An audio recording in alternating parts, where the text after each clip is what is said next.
Bonjour à tous. Aujourd'hui, nous allons traiter un exercice sur les ensembles.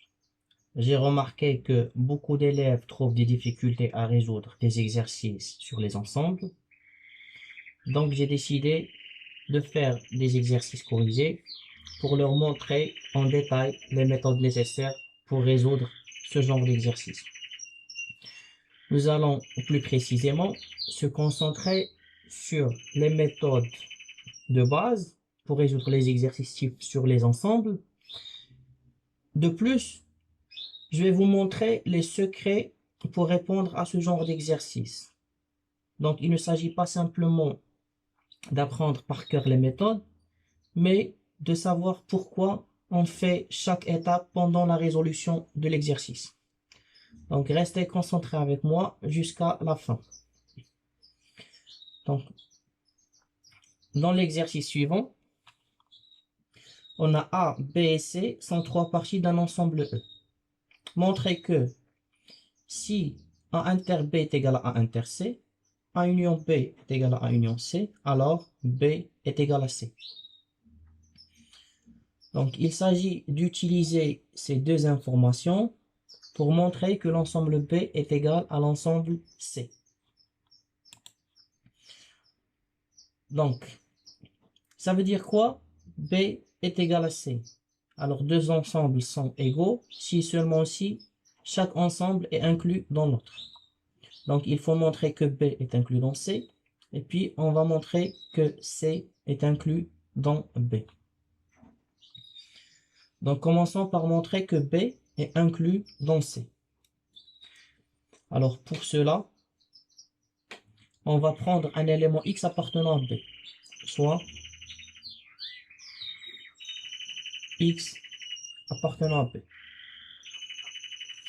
Et puis, il faut trouver que X, il appartient à l'ensemble C, en utilisant les informations qu'on a bien sûr. Alors, remarquez que dans les données, on n'a pas une information sur l'ensemble B tout seul. On a A inter B, A union B. Donc, il faut faire intervenir l'ensemble A dans cet exercice. Donc, on considère X un élément appartenant à B. Il y a deux situations qui se présentent. Donc, ou bien le X, il appartient à l'ensemble A. Sinon, le X, il n'appartient pas.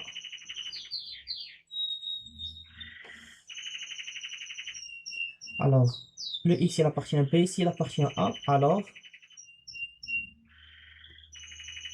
X, il appartient à inter B.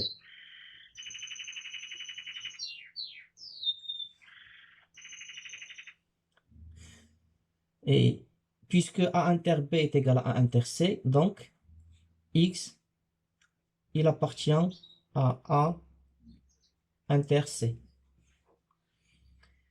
Donc, X, il appartient à inter C, donc il appartient à A et C. Donc, X appartient à A et X appartient à C. Donc, X, il appartient à C.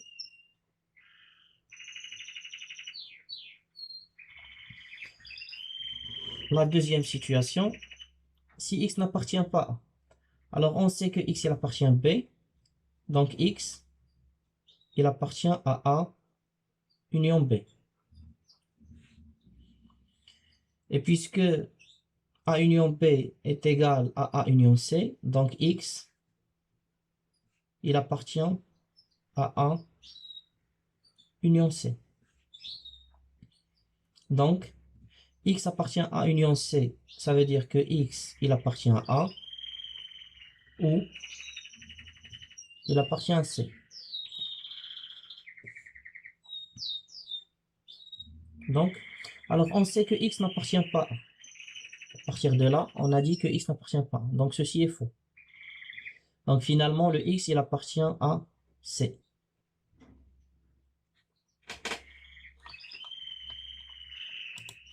Donc, remarquez que on a choisi un X appartenant à B. Il y a deux situations. Ou bien il appartient à A, ou bien il n'appartient pas à. Alors, on a dit au départ qu'il faut faire intervenir l'ensemble A parce que on a dans les données A inter B et A union B. Et dans les deux situations, que ce soit X appartenant à A ou X n'appartenant pas à A, on est arrivé à la conclusion que X appartient à C. Donc ici, on a fait un raisonnement par disjonction des cas. Donc il y a deux situations. X appartient à A ou X n'appartient pas à A. Mais finalement, on a trouvé que X appartient toujours à l'ensemble C.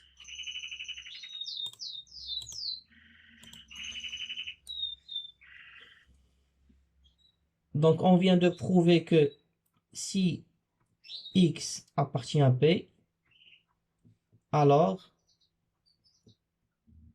le X, il appartient à l'ensemble C. Donc B est inclus dans C. Alors pour montrer que C est inclus dans B, il suffit de changer les lettres B et C. On remplace la lettre B par la lettre C et la lettre C par la lettre B. Et on va prouver que l'ensemble C est inclus dans l'ensemble B. Donc B est inclus dans C et C inclus dans B. Donc, de même, on prouve que C, l'ensemble C est inclus dans l'ensemble B. Et donc, conclusion, l'ensemble B est égal à l'ensemble C.